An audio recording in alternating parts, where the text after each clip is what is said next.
Nessa noite, nós temos a alegria de receber o reverendo Piva, lá da Igreja Presbiteriana Semear, que é conhecido de muitos. Reverendo, que Deus te use e que nós sejamos abençoados pela palavra pregada de Deus.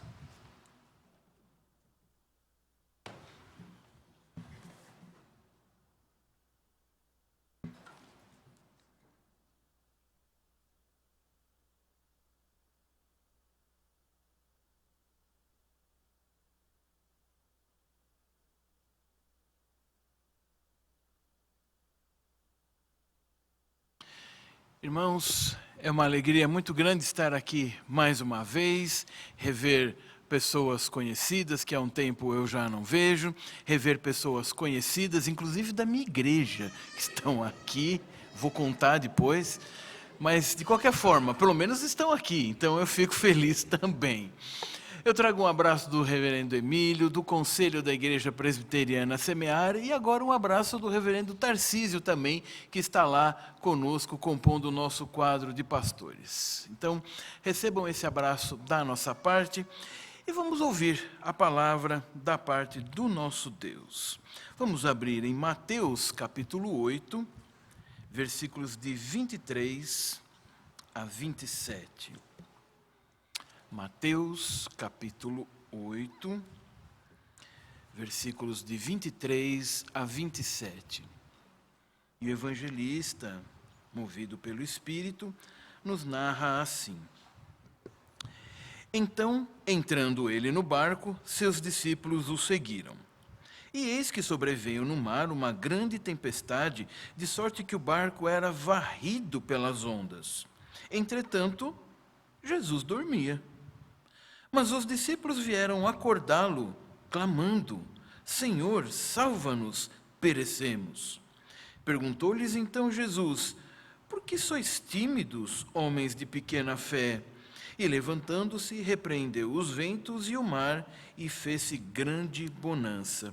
E maravilharam-se os homens, dizendo: Quem é este que até os ventos e o mar lhe obedecem? Vamos orar. Ó Deus, te agradecemos pela Tua palavra, te agradecemos por Cristo, te agradecemos pelos evangelistas que narraram o que Cristo fez. E agora, apesar das nossas dificuldades, limitações, pecados, te pedimos que o Santo Espírito que habita em nós nos aclare a visão, abra a nossa mente, abra o nosso coração e prepare o terreno para a Tua palavra que será semeada e que ela frutifique. Em nome de Jesus. Amém. Irmãos, eu quero começar com uma introdução a partir de um personagem bíblico conhecido de todos e até daqueles até mesmo que nem são evangélicos. É de Moisés. Pense na formação da vida de Moisés e tudo que ele precisou passar para ser quem foi e fazer o que ele fez. As dificuldades na vida dele já começam do nascimento. Foi livrado por um triz, mas o triz suficiente para livrá-lo da morte. Foi pego por alguém que não se imaginaria, talvez encarado como um dos seus próprios inimigos, a filha de Faraó. Mas ainda assim teve oportunidade de ser cuidado pela própria mãe. Depois de tantas façanhas e coisas que passou ali no Egito, precisou fugir e ficou longe de qualquer pessoa durante 40 anos, pessoas do seu círculo de conhecimento. Depois ainda precisou mais 40 anos com o povo. Isso para resumir muitíssimo a vida de Moisés. De maneira que olhamos para Moisés e temos a tendência de ver quase como se ele tivesse nascido pronto, com um ou outro aprendizado. Mas não, irmãos, foram anos, anos e anos que nenhum seminário, nenhuma pós-graduação em teologia poderia trazer. É a vida com Deus. E a vida com Deus acontece justamente com as dificuldades e nas dificuldades. C.S. Lewis já disse o seguinte certa vez: aquilo que você acha que é o imprevisto, aquilo que você acha que era o não esperado, aquilo que você acha que veio para atrapalhar o curso da sua vida, pois saiba, é justamente isso que é a vida. Viver com e apesar de todas estas coisas. E para nós, os filhos de Deus, fica muito mais fácil, não só porque temos simplesmente a certeza da vitória, mas porque cremos que Deus está propositalmente fazendo cada uma dessas coisas e para o nosso bem. Ele não brinca conosco. Ele faz para o nosso bem. E é isso que nós vamos ver na noite de hoje. E o nosso sermão tem como tema: é preciso ter fé no cuidado do Senhor. E vamos ver no andamento dessa história, divididas em 3 partes. A primeira agora: é preciso ter fé no cuidado do Senhor, pois virão momentos difíceis. Veja que isso não é uma possibilidade, é uma certeza. Você só não sabe quando esses momentos virão. Mas se tem uma certeza nesta vida, é que virão momentos difíceis. Cristo está aqui, logo no início do seu ministério, com os seus discípulos. Ele está formando os seus discípulos. E é interessante como Cristo faz isso, porque Cristo não leva os discípulos para um retiro de, quem sabe, 6 meses de formação, e só depois de formados, ele os traz para vivenciar com ele algumas coisas e então começar mais efetivamente o seu ministério público. Já essa própria situação de ensino dos discípulos já nos ensina como é o discipulado. Isto é, você no seu planejamento, e quem sabe todos nós, gostaríamos muito que tivesse um momento de preparação, um momento de maturação, para então, quando necessário e inevitável viesse, então você estivesse pronto. Agora, olhe para a sua vida e veja se a sua vida é desse jeito. Se ela espera você se preparar. Na verdade, a gente acaba fazendo muitas das coisas por demanda. Apareceu, você tem que lidar com aquilo da melhor maneira possível, e nós, os cristãos, buscando orientação na palavra de Deus. Na verdade, você vai perceber que poucas coisas na vida você foi realmente preparado. Acho que nem concurso dá para fazer tanto assim. Chegou a data, aquele é o tempo que você tinha, você fez o que podia para estudar naquele tempo. As dificuldades que vêm, os imprevistos, os reveses, as depressões, as tristezas, elas não esperam um dado momento bom. Até porque não há momento bom para essas coisas acontecerem, não é? A não ser aquele separado pelo próprio Deus. Então, Cristo está formando os seus discípulos ao longo do seu ministério, para mostrar que é assim que é a vida. É assim que as coisas acontecem, para que ninguém se desespere achando que só a sua vida é aparentemente desordenada, para não achar que só a sua vida é que tem problemas que você não esperava. Não, irmãos, todos nós somos assim, a nossa vida é assim. E aqui Cristo está separando um momento específico com os seus discípulos. Como que nós sabemos disso? No Evangelho de Mateus, já que não eram apenas os 12 que seguiam a Cristo, o evangelista Mateus tem um jeitinho especial de se referir aos 12. Quando ele fala discípulos de Cristo, ele está se referindo a todo aquele e qualquer um que já tenha aceitado a Cristo como Salvador, Senhor, mortificou-se e quer aprender do Mestre e está com o Mestre. Qualquer um. Agora, quando Mateus fala os seus discípulos, ele está se referindo especificamente aos 12. Não porque sejam melhores, sejam diferentes, mas quando nós temos tarefas específicas, você também precisa de preparo específico. Se você haverá de ser um líder, você tem de estar ainda mais preparado ou em relação àqueles que não exercerão. Então, Cristo leva agora os seus discípulos para um laboratório muito especial.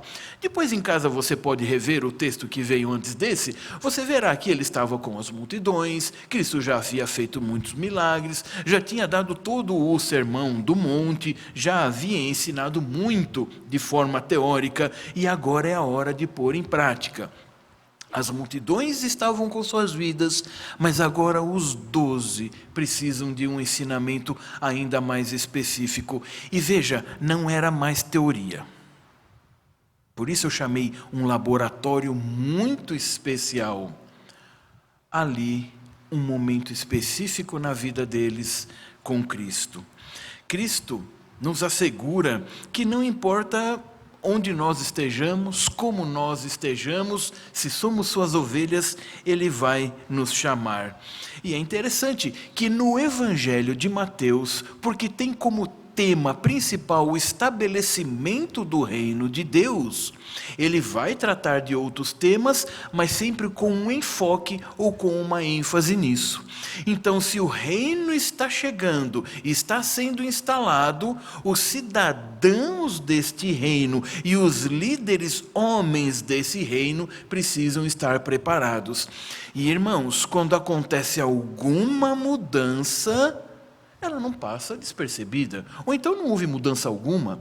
Em Brasília, eu creio que mais do que em qualquer lugar do país, se sente isso, por exemplo, numa mudança de governo, principalmente quem está mais diretamente ligado ao governo. E agora, como é que vai ser? Qual a política? Qual será o impacto na sociedade? Qual será o impacto na economia? Qual será o impacto na vida do país? Essa mudança de governo. Então veja, aonde há uma mudança significativa, haverá um impacto. Então imaginar que o Rei dos céus vem à terra, estabelecer o seu reino, e não haverá nenhuma mudança transcendente, porque veja, os líderes humanos também mudavam. César e outros imperadores de outros locais também mudaram e trouxeram os seus impactos, que não passaram muito da época das suas vidas e algum legado. Mas Cristo estava chegando, então a sua vinda tinha necessariamente de causar algum impacto. E o primeiro a sentir seriam justamente os 12, aqueles que estavam mais próximos. Se você está mais próximo, você aprende mais. Se você está mais próximo, você recebe mais. E tudo isso tem um objetivo, porque mais de você será requerido também. Então, para que todos pudessem aprender nesse reino, os 12 deveriam saber. E Cristo coloca os 12 em um barco. É interessante, ele não os leva a uma fortaleza no alto da montanha. Nem mesmo quando esteve no monte da transfiguração, era em uma fortaleza. Era simplesmente no monte. Talvez ali com as árvores e a vegetação, e num lugar aberto, quem sabe algumas pedras para se sentar, e quando muito. Cristo não tira os seus discípulos do mundo para os ensinar. Ele separa os seus discípulos durante algum tempo, mas no mundo. Isso é muito importante.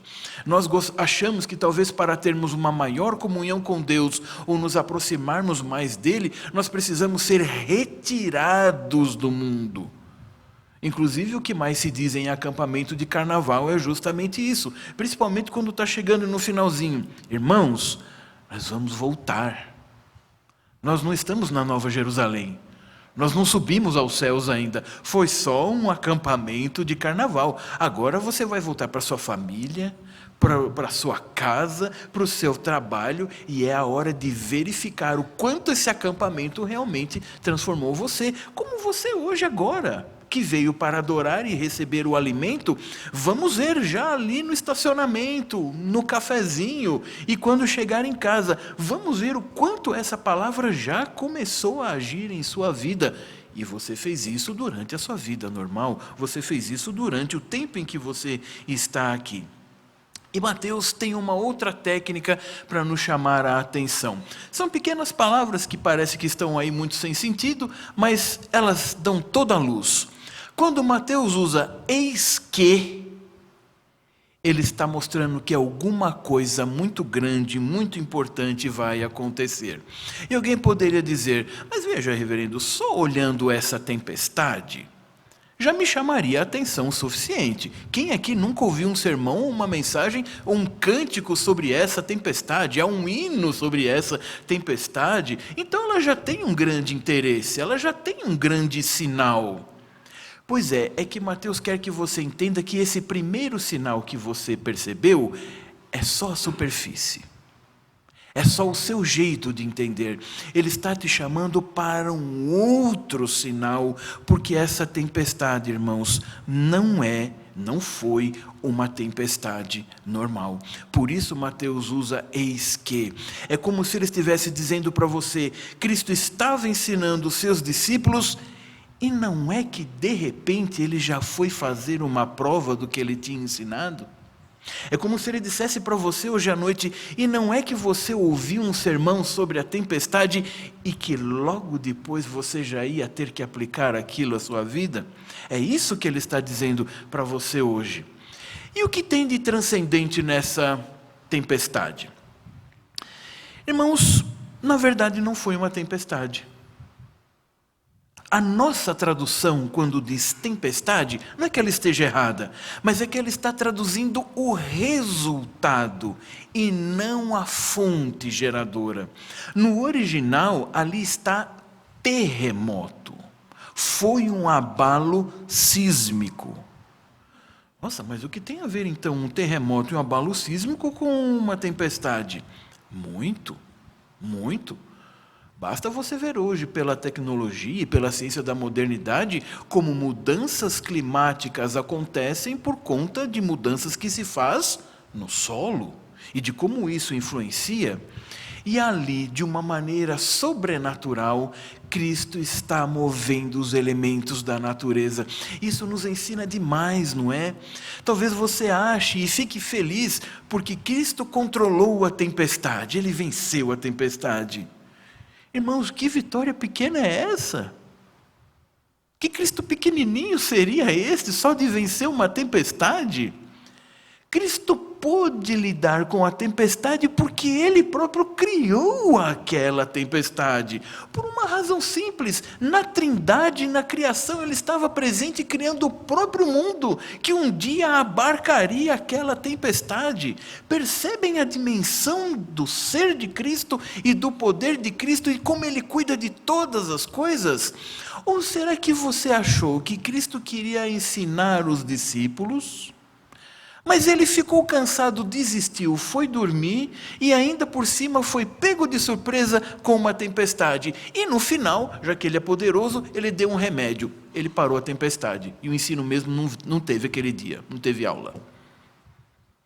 Às vezes nós vemos assim a ação de Cristo na nossa vida, como se Ele fosse pego de surpresa e Ele não estivesse no controle de todas as coisas. Irmãos, Cristo põe os discípulos no barquinho para que ali houvesse a tempestade naquele lago. Cristo está programando, criando a situação para o ensino dos seus discípulos. Você pode ser pego de surpresa em algumas coisas da sua vida, principalmente por causa da sua incredulidade, mas Cristo não. Ele está fazendo as coisas para que você conheça o seu grau de incredulidade e possa mudar para mais fé.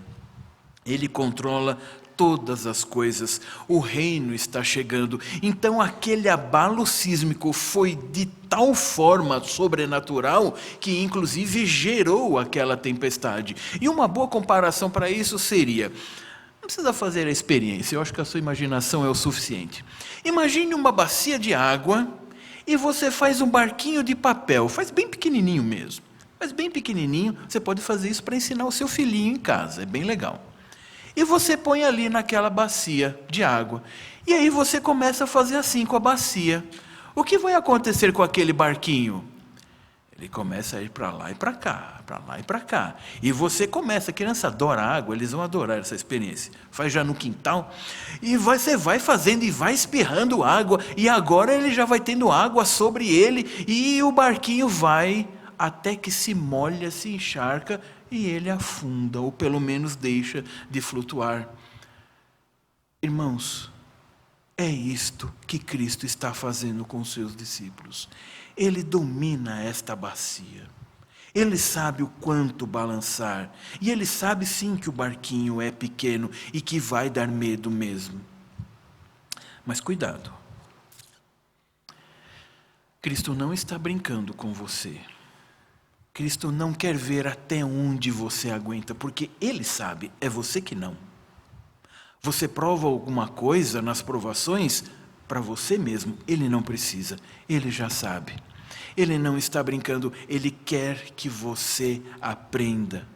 Para não parecer que Cristo está brincando, compare também como quando os pais começam a andar com as crianças que estão deixando de engatinhar e começam a andar. Como é que os pais fazem?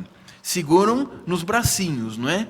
E depois precisa tomar muito remédio para a coluna porque ficou ali segurando a criança. A criança não está andando propriamente, mas ela já aprende a sair da horizontal e ficar na vertical. Ela aprende a ver o mundo em uma determinada posição, até que os seus membros se evoluam, vão atingindo a maturidade e o cérebro consiga controlar as pernas. Então, finalmente, os pais soltam as mãos. Eles não estavam brincando com a criança. Anda aí, eu sei que você não consegue, e solta e a criança cai. Absolutamente. Mas eles estavam expondo a criança a uma situação de aprendizado. É isso que Cristo está fazendo aqui.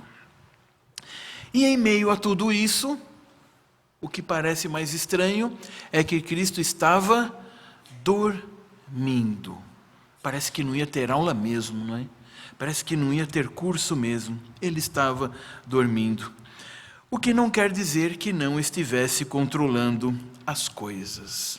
Aliás, é nisso que nós erramos ao olhar para as ações de Deus e as ações de Cristo, o nosso Mestre. Na velocidade que você queria, na data da sua agenda e do modo como você tanto tempo passou planejando, na verdade parece que Cristo está dormindo. Cadê meu emprego? Cadê meu marido? Cadê minha esposa? Aliás, está ruim, não tem nem namorado, namorada.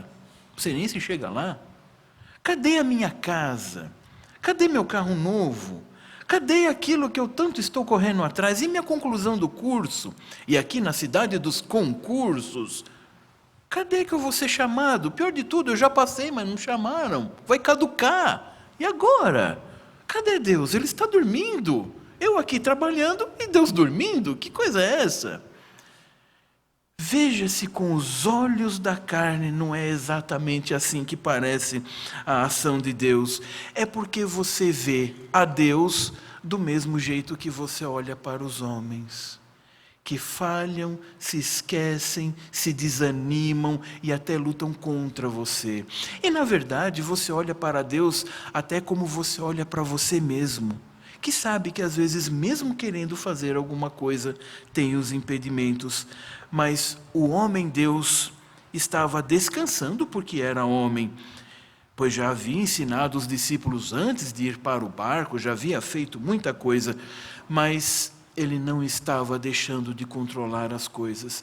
Na verdade, irmãos, o dormir de Cristo, o descansar de Cristo, era a aula.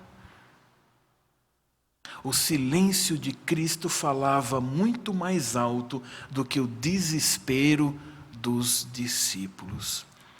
Quieto, descansando, porque era o controlador de todas as coisas, ele estava ensinando muito. Veja, no Salmo 121, versículo 4, e no Salmo 127, versículo 2, nós temos assim: é certo que não dormita, nem dorme o guarda de Israel.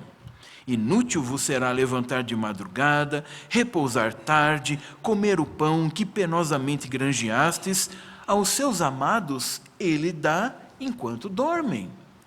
Então, como assim não dorme o vigia de Israel? Ele estava lá dormindo. O problema é que no livro de Salmos, porque a questão era de guerra e de perigo, o dormir ali era sinal de omissão, era sinal de descaso. Mas agora no Evangelho, o dormir é justamente o contrário. Quem aqui no momento, numa noite de dificuldade, nunca leu o Salmo 4, com aquele finalzinho? Logo me deito e logo pego no sono, porque só tu, Senhor, me fazes descansar em segurança. Então, há momentos que dormir é descaso, Mas, pelo contrário, há momentos em que dormir é a prova de que está tudo muito bem. Cristo descansava no seu poder e na confiança e dependência que ele tinha no Pai. E isso ele estava ensinando aos discípulos, mas eles ainda não tinham aprendido. Os discípulos estavam infantis, apenas olhando para o seu próprio coração e as circunstâncias, desconsiderando a própria presença de Cristo, pelo menos como um Cristo que controlasse tudo. O que nos leva ao segundo ponto.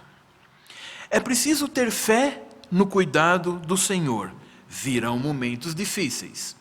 E é preciso ter fé no cuidado do Senhor, porque a salvação está perto, muito perto.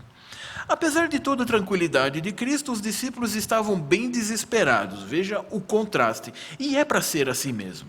O evangelista quer mostrar esse contraste. Ele está construindo o texto de propósito para mostrar como a ação do Deus homem, Cristo, é totalmente de descanso, e a dos homens, e não homens qualquer, os 12, os já regenerados. Os salvos eram de desespero talvez como se fosse um ímpio ali. Em outras palavras, os discípulos, quando chamam Cristo, eles não estão clamando, irmãos. Na verdade, eles chamaram Cristo para colocar a culpa em Cristo. Qual é a diferença de uma súplica e de colocar a culpa em Deus ou em Cristo? É muito grande, irmãos. Na verdade, é totalmente oposta, porque a súplica é o reconhecimento da sua total incapacidade de fazer qualquer coisa e o reconhecimento da total capacidade de Deus fazer as coisas no momento que Ele quer, com sua sabedoria, cuidado e providência. Então veja, súplica não é sinônimo de desespero. Uma diferença enorme. Porque veja, a própria palavra diz desespero. Não há em que esperar. A súplica vai suplicar ao Deus justamente porque espera. Vai abrir e derramar o seu coração para fortificar a sua fé e louvar e adorar a Deus com a sua súplica. O que os discípulos fizeram foi exatamente o que Adão fez no jardim do Éden. Eu errei mesmo, mas o senhor sabe por quê, né? Essa mulher que o senhor me deu. E ele não estava pondo a culpa em Eva. Ele estava pondo a culpa no próprio Deus. Se o senhor não tivesse me dado, ou tivesse me dado outra, ou essa aí mesmo, mas de um jeito diferente, então eu não teria pecado. É isso que está nas entrelinhas das palavras de Adão. E é isso que os discípulos dizem. Mestre, acorda, nós estamos perecendo. Numa linguagem mais coloquial, se liga, Senhor. A coisa aqui está feia. É interessante. Eles vão até Cristo, porque reconhecem que Ele tem poder, mas vão cheio de cobrança e de dúvida da providência de Deus. Eles não duvidaram do poder, mas duvidaram do amor e do cuidado. Sinceramente, meu irmão, minha irmã, eu tenho certeza que você não duvida do poder de Deus. Um segundo. Mas, infelizmente, a começar de mim mesmo, eu também tenho certeza que muitas vezes você duvida do amor e da providência sábia de Deus para a sua vida. O que Ele está fazendo com todo o poder que Ele tem, que não olha para mim e não resolve o meu problema. Os discípulos foram, tudo aqui é muito simbólico, não é? Os discípulos foram acordar Cristo, como se Ele precisasse ser acordado, não é? E foram acordar para ouvir sermão, para ouvir bronca. Então, bem feito mesmo. Não se engane, se alguém é omisso e esquecido, é você, não é Deus. Ao se aproximarem, chamam Cristo pelo título correto. Eles chamam de Senhor. A ideia de que eles reconheciam que Cristo realmente dominava sobre todas as coisas. E eles nem sabiam o que Cristo haveria de fazer, mas criam que só Cristo poderia fazer. O problema é que estavam achando ruim porque não estava fazendo. Irmãos, a situação dos discípulos é simplesmente a nossa vida. É como o sedento que está diante de um copo de água, mas não bebe. É como o faminto que está na frente de um prato farto e não come. É como aquele que quer muito abrigo e carinho, mas está dentro de uma casa, num sofá, quentinho, vendo televisão, comendo pipoca.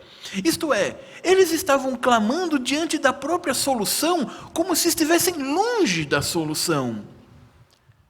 Veja, basta ver nessa semana só que passou. Quantas voltas você deu até finalmente descansar e parar de brigar com Deus e querer ser Deus?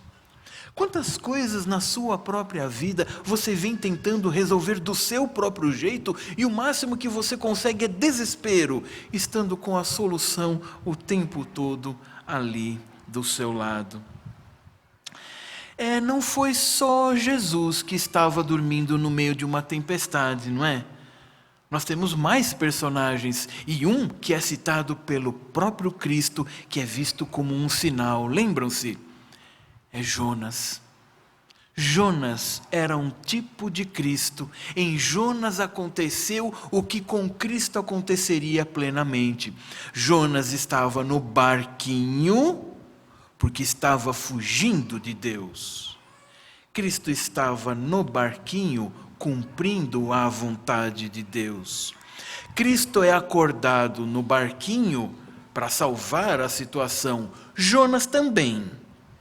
Só que Jonas precisou ser lançado fora e Cristo de dentro controla a situação.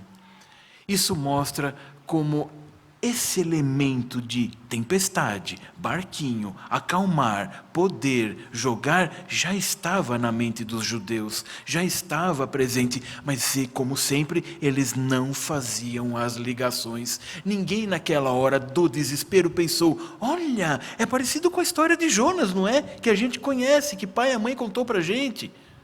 Ninguém pensou nisso. Por quê? Porque estavam desesperados.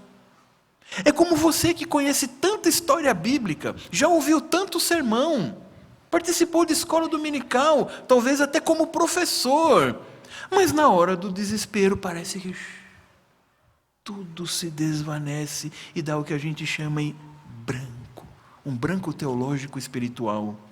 Tudo aquilo que você deveria de usar para ser, até inclusive como meio de graça, e você sair bem numa situação em que sua fé é exigida, parece que é justamente ali que somem.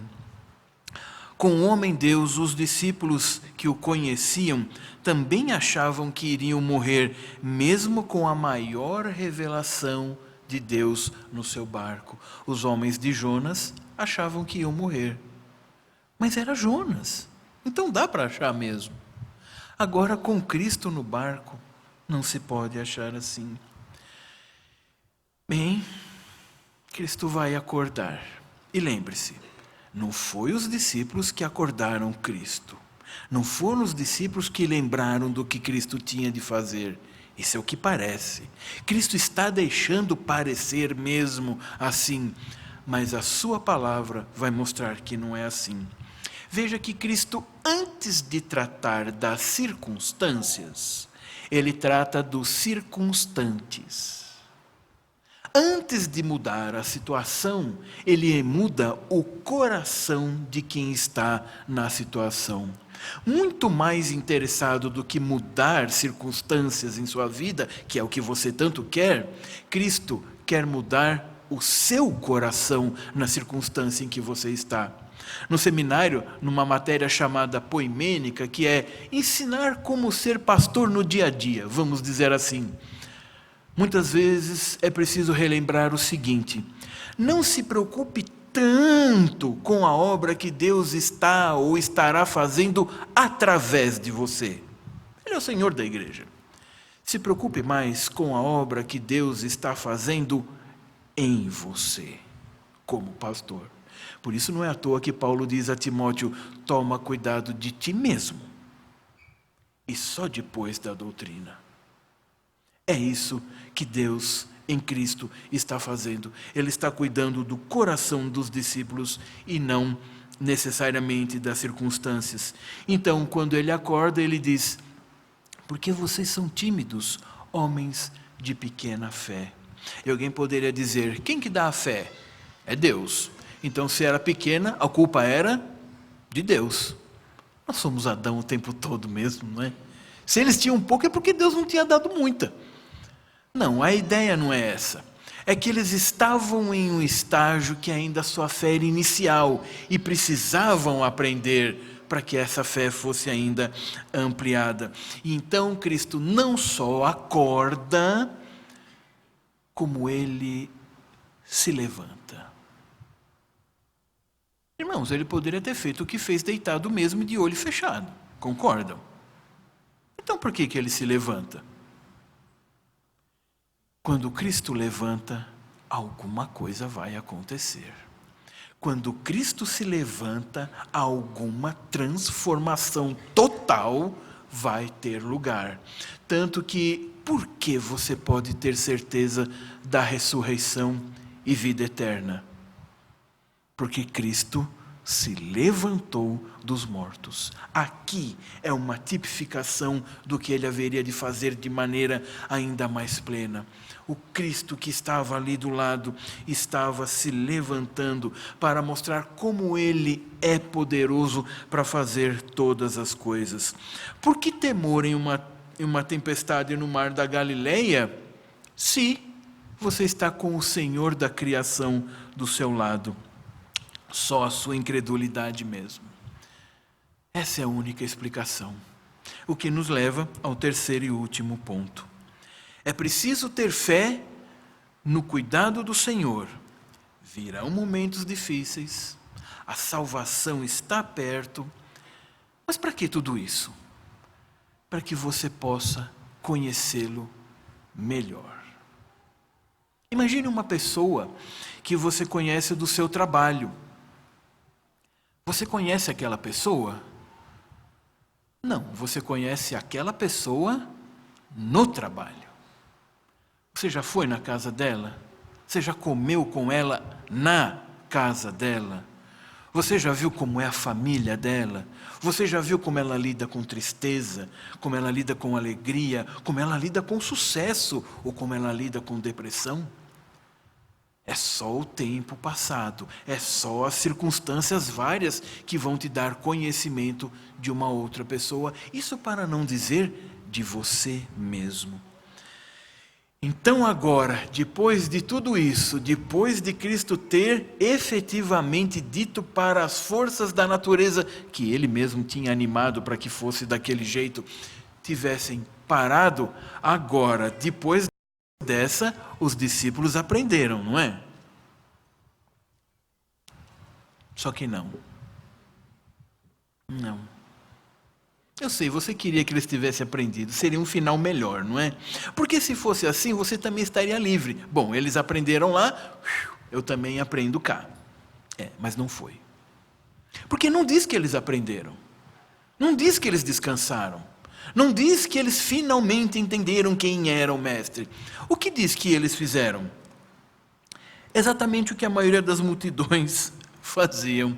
Eles se maravilharam. Olha, eu também, se eu estivesse lá, eu ia me maravilhar bastante, e eu acho que você também. Só que eles fazem uma pergunta que você crê que está escrito porque é inspiração divina. Mas você diz: como eles podem ter perguntado quem é este? Hello? Vai ter que desenhar? Bem, Cristo já estava desenhando.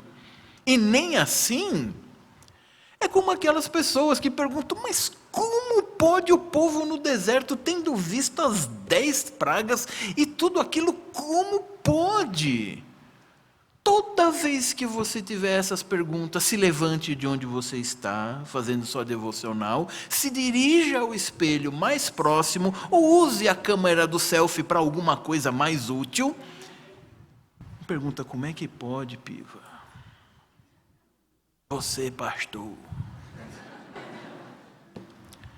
Como posso eu, presbítero, como posso eu, diácono, como posso eu, membro da Igreja Presbiteriana Redenção, ainda não saber direito quem é Cristo na minha vida?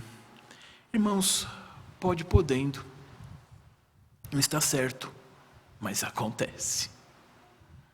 Assim nós somos. Diante da verdade, a verdade debaixo do nosso nariz, e muitas vezes o máximo que nós conseguimos é ficar maravilhados e fazer perguntas que a própria multidão simplesmente faria. É interessante que agora o evangelista deixa de chamar discípulos e ele chama homens, para mostrar que eles não têm mais nada de importante a não ser o fato que eram homens redimidos, miseráveis e pecadores como eu e você. Eles não são super-heróis. Aliás, se tem uma coisa que não tem na Bíblia, são super-heróis. Nós temos só um perfeito, que é Cristo. Os homens da Bíblia, mesmo os vencedores e segundo o coração de Deus, temos todas as suas mazelas e erros contados para mostrar que eles não são melhores do que nós. Mas é algo muito interessante. São com esses 12 incrédulos, são com esses 12 cabeça duras, com esses 12 desesperados, são com esses 12 que ele vai estabelecer o seu reino nesse mundo. E a prova tal é que hoje, em 2020, você pode aprender com o erro deles, mostrando como eles ensinam muito tempo depois da sua morte, ora com exemplos negativos, como hoje, e ora com exemplos positivos também. É com você, meu irmão, minha irmã, de qualquer idade, que Deus está estabelecendo o seu reino nessa terra. Mesmo você achando que você é tão incapaz, pare com isso, pare de achar que você é incapaz, tenha certeza. Pare com esse negócio, quem sou eu? Você já tem a resposta, você não é ninguém. Como eu vou conseguir? Não vai. Pare com isso, isso é ficar maravilhado e dizer, quem sou eu, quem é Cristo? É ninguém. Mas com Ele, você é mais do que vencedor. Com Ele, você estabelece e gerencia o reino como a sua representação aqui na terra. Aliás, como dissemos no início, é isso que é o discipulado. Discipulado é preparar alguém que não está pronto e vai aprontando. E a sua formatura é muito linda, é a sua morte. Você tinha que fazer tudo o que fez aqui. Por que vocês viram? Você não quer encontrar com Jesus? Aqui está ruim, mas está bom, né? É difícil ser discípulo, mas você não quer ir embora daqui, não é? A sua formatura é a sua morte quando Deus diz, pronto, agora para este foi tudo o que eu queria que ele fizesse e me servisse assim na terra, agora eu o chamo para mim. Este é o discipulado. Algumas aplicações para a sua vida. Hoje talvez o seu barco esteja coberto por alguma tempestade. Eu não sei qual é. E pior, talvez a tempestade não esteja lá fora. Como nos discípulos, talvez ela esteja no seu próprio coração. Irmãos, Cristo não está dormindo. Deus não está longe. Ele não está deixando de ver a sua particular e mais fina necessidade. Ele sabe. Ele está justamente fazendo assim para que você aprenda. Então, aprenda. que vem dele todas as coisas que te sobrevêm para o seu crescimento e glória dele. Calma, calma. O Senhor de todas as coisas não está apenas no barco. Ele está no universo, pois Cristo é o herdeiro de todas as coisas, pelo qual também o universo foi formado, então ele herda esse universo. O Senhor, ao seu tempo e com sua sabedoria, vai fazer as coisas acontecerem, e provavelmente não será do seu jeito. Se ele não te desse a tempestade, você nunca aprenderia. Se ele não acalmasse a tempestade, você morreria. Então ele sabe o tanto e a medida para cada um do que precisa aprender. O chamado ao discipulado é um chamado de riscos e perigos, mas também é o chamado para os livramentos, segundo os desígnios do Senhor. Como você está agora? Como você pretende ficar? Maravilhado? Ou vai aprender a confiar em Cristo? Que Deus te abençoe. Senhor Deus, te agradecemos pela tua palavra, te agradecemos porque ela nos ensina exatamente o que precisamos aprender. Louvado seja o teu nome, em nome de Jesus. Amém.